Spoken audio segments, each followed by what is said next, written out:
حضور حدیث میں آتا ہے کہ امت مسلمہ 73 فرقوں میں بٹ جائے گی، جبکہ قرآن حکم 73 میں کہاں لکھا؟ کہیں لکھا ہو؟ امتی میں نے نہیں پڑھی ہے حدیث. آپ نے پڑھی ہے؟ امت 73 فرقوں میں بٹ جائے گی. 72 میں بٹ 73ویں کو جماعت فرمایا ہے. 73ویں کو اس لیے اگر جہاں بعض الفاظ میں یہ شبہ پڑتا ہے کہ 73 فرقوں میں، ان میں ہی ساتھ فوراً وضاحت فرما دی گئی ہے کہ 72 فرقے ہوں گے اور 73ویں جماعت ہوگی. اس لیے اس طرح کھول کے پیش کریں بات. ٹھیک ہے. جبکہ قرآن حکم ہے کہ واعتصموا بحبل اللہ جمیعا ولا تفرقوا. ٹھیک ہے. ہم بحیثیت جماعت مسلمانوں میں کیسے وحدت قائم کر سکتے، جبکہ وہ لوگ تو ہمارے خلاف تو ویسے ہی کٹے ہیں، لیکن اصل میں اسلام کے بارے میں ہے کہ ان کو حضرت رسول اللہ صلی اللہ علیہ وسلم نے جو مثال دی تھی، جو آپ بھی دہرا رہے ہیں، اس میں جواب نہیں آ گیا آپ کی بات کا. 72 فرقوں میں جو امت بٹ گئی تھی، اس میں وحدت حضرت مسیح نے کیسے پیدا کی؟ وہ 73ویں جماعت تھے. اصل میں 72 فرقوں میں جو امت کو بانٹا ہے، اس میں مسیح کی جماعت کو شامل نہیں فرمایا. مسیح سے پہلے، اور یہ تاریخی حقیقت ہے، مسیح کے آنے سے پہلے امت موسوی 72 فرقوں میں بٹ چکی تھی. سیپچوگنت جس کو کہتے ہیں، وہ کتاب جو تیار ہوئی بائبل کی، جس میں 72 فرقوں نے حصہ لیا. اس کا نام تو 70 ہے، مگر علماء جانتے ہیں کہ 72 ہی ہیں. نام رکھا گیا بس.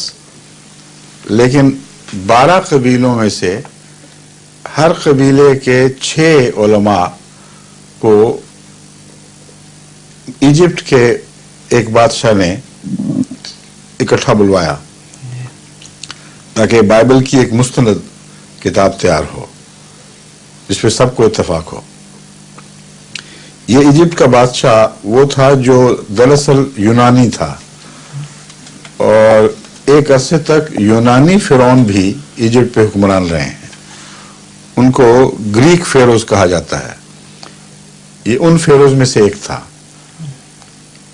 اس زمانے میں مسلم ہو گیا، حضرت صلی اللہ علیہ وسلم کی بات 100% اس حوالے سے درست ثابت ہوئی کہ یہ 72 فرقوں میں بٹ گئے تھے، یعنی 12 ضرب 6 72 بنتے ہیں. لیکن کسی غلطی کی وجہ سے اس کا نام 70 رکھا گیا اور وہی چلا آ رہا ہے.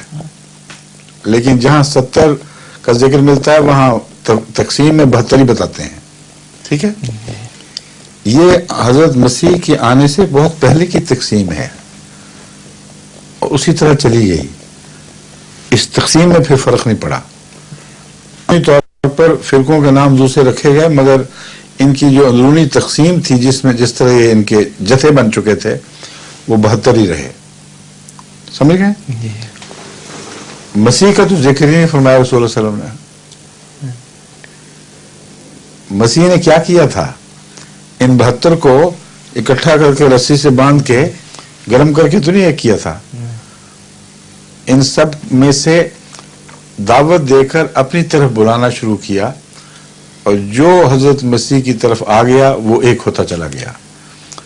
تو عملاً مسیحیت تمام یہودیت کی ایک مختصر تصویر بنی، جو نمائندہ تصویر تھی، اور یہ نمائندگی بڑھتی چلی گئی، اور جہاں سے نمائندگی لیے جا رہے تھے وہ کم ہونے شروع ہو گئے. یہ امت واحدہ بنانے کا مسلمہ طریق ہے جو اس حدیث نے ہمیں سمجھا دیا. بس آپ نے فرمایا میری امت بھی 72 فرقوں میں بٹ جائے گی. اسے فرقہ کہا ہے. 73ویں کے متعلق جماعت فرمایا.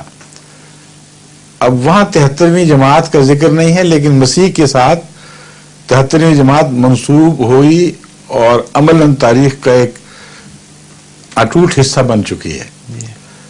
اور یہ حقیقت بھی تاریخ کا ایک اٹوٹ حصہ بن چکی ہے کہ وہ جو اکا دکا آ رہے تھے انہوں نے جمعیت بنا لی اور پہلوں پر غالب آ گئے.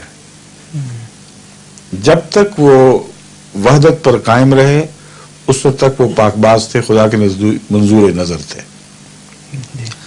جب پھر اشتراک شروع ہو گیا تو ان کی بھی وہی حیثیت ہو گئی. اس لیے جماعت احمدیہ کے اس میں بہت سے سبق ہیں. آپ 73ویں جماعت اس وقت تک رہیں گے جب وحدت کے ساتھ چمٹے رہیں گے. جہاں آپ کی وحدت بکھری، جہاں آپ کا خلافت کے کڑے سے ہاتھ ٹوٹا، جو قرآن اصل کڑا قرآن ہے، تو قرآن کی تعلیم سے بھی آپ کا ہاتھ ٹوٹ جائے گا، وہاں سے تفریق شروع ہو جائے گی. وہ تفریق کا تعلق قرآن کریم نے قرآن سے ہی باندھا ہے. شکوہ کرے گا قرآن کہ اے رسول، ان لوگوں نے مجھے پارا پارا کر دیا، مجھے ٹکڑے ٹکڑے کر دیا. تو یہ مضامین ایک دوسرے سے منسلک ہیں. میرے نزدیک اصل کڑا قرآن ہے جو تعلیم کے طور پر اترا. اس کی زندہ مثال جس نے نظام میں اس کڑے کو نظام میں اس کڑے کو اثر نو ایک زندہ وجود کے طور پر تشکیل دی، وہ محمد رسول اللہ صلی اللہ علیہ وسلم ہے. اور تعلیمات قرآن کا زندہ مظہر حضور اکرم صلی اللہ علیہ وسلم تھے. اس لیے بعض لوگ کہتے ہیں کڑا تو رسول اللہ صلی اللہ علیہ وسلم نے قرآن کو بیان فرمایا ہے.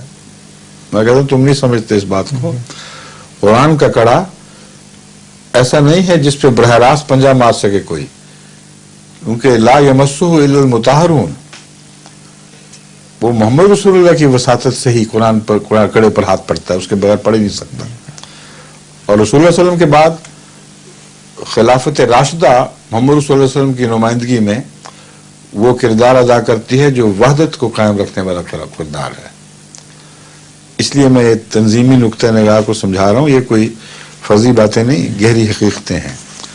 تبھی خلافت کے آخر پر آیت استخلاف کے آخر پر نتیجہ یہ نکالا ہے یعبدوننی لا یشرکون بی شیئا.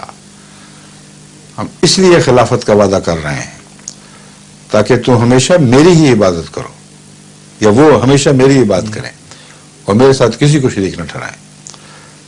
تو جو میں باتیں کہہ رہا ہوں یہ کچھ ذوقی باتیں نہیں ہیں، گہری حقیقتیں ہیں جو قرآن کریم سے اور سنت حضرت محمد رسول اللہ صلی اللہ علیہ وسلم سے قطعی طور پر ثابت ہیں. تو پیغام آپ کو یہ ہے کہ مسیح کے ذریعے آپ کو دوبارہ وحدت دی جائے گی، جیسا کہ رسول اللہ صلی اللہ علیہ وسلم نے ہمیشہ فرمایا کہ جب لوگ بٹ جائیں گے تو اکٹھے کیسے ہوں گے؟ مسیح کے ہاتھ پر. جب ایک دفعہ اکٹھے ہو گئے تو پھر اس کو چھوڑنا نہیں. چنانچہ حدیث میں آخری زمانے کے ذکر میں فرماتا ہے ثم تکون خلافت علی منہاج النبوہ، پھر خلافت قائم ہو جائے گی منہاج النبوت پر، ان رستوں پر جن پر نبی نے چل کے دکھایا تھا. سمجھے؟ تو یہ سارے مضامین ایک دوسرے سے منسلک ہیں، اور ایک پر جب سوال ہوتا ہے تو دوسرے بھی ساتھ سمجھانے پڑتے ہیں. جی سر.